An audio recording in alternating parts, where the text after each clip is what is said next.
corny. Oh. Okay.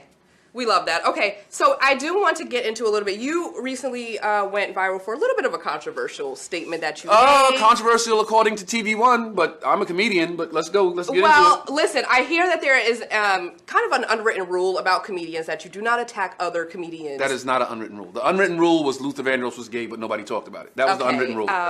The unwritten rule in stand-up comedy is that if there's some meat on the bone, get all the meat off the bone. Well, okay, so let's talk about that. But also just to bring it up, it was a controversial video because you were talking about a fellow comedian, Steve Harvey, and you mentioned his wife and some exes in there. It was a thing. What do you have to say about that? Do you want to clarify anything? On behalf of TV1, I would like to say that I was talking about very many things in that interview. That interview was 30 minutes long. And after a while, you just start talking. Now it's like not even an interview. I'm just talking to my homie. So she threw something out about the dating show. So she said, Steve Harvey wrote a dating book. Maybe I'll write a dating book one day. That's how it came about. That's how we got from my dating show to Steve Harvey's book, to Steve Harvey, period.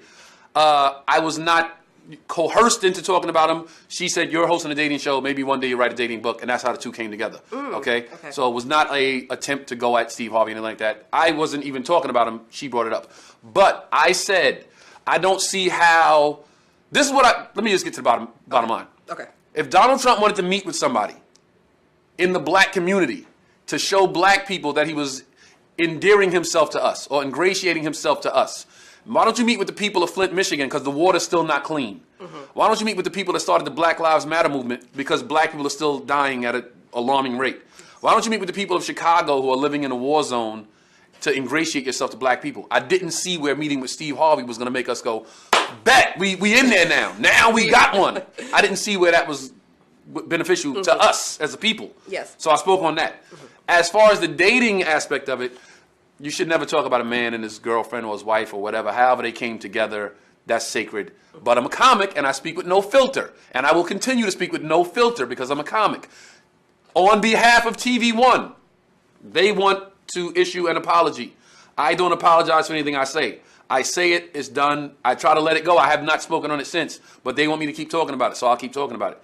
It's done as far as I'm concerned. I have a tremendous amount of respect for Steve Harvey, for everything he did as far as a black man, and everything he's done as a stand-up comic. Kings of Comedy, one of my favorite comedy specials of all time. When he did the joke about old school versus the new school and rappers today have 10 dudes on stage with a mic. Hilarious. And still true. Hilarious.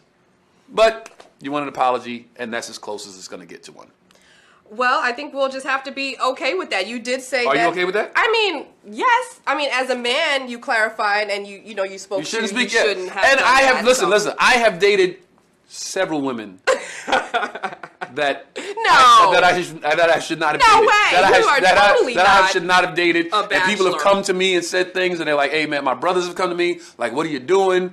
But when you in it, and just it is what it is. But you shouldn't speak on, Am I single? No, Shanika, my girlfriend's sitting right there. Shanika, that, and she is sitting over there. She's sitting right there. Yeah, I would love to be a fly on the wall when your brothers come in, especially Chris Rock, who is he's just loud, he's out there. He is just as unfiltered as you. Like, what kind of dating advice do you get from Chris Rock? Stay away from white girls.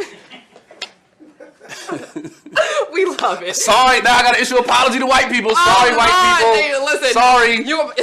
Sorry, white people. We love you. We love your honesty. We appreciate it. And we appreciate you stopping by to deliver that message with us on the Buzz Live on Hello Beautiful. I didn't stop by. Y'all made me come in here and do this. Why? Look, come on now. Hold on. Where's the script? There's 8 people behind that camera watching me right now. And you will never see another episode of The Game of Dating if I don't say this correctly. So, well, I think you got Game of Dating, Tuesday nights, 8 p.m. TV1. I think you got that right. The best game show, reality show ever created. Plug right there. Thank you guys. Keep it going. Shout out in the to comment Brooklyn. section.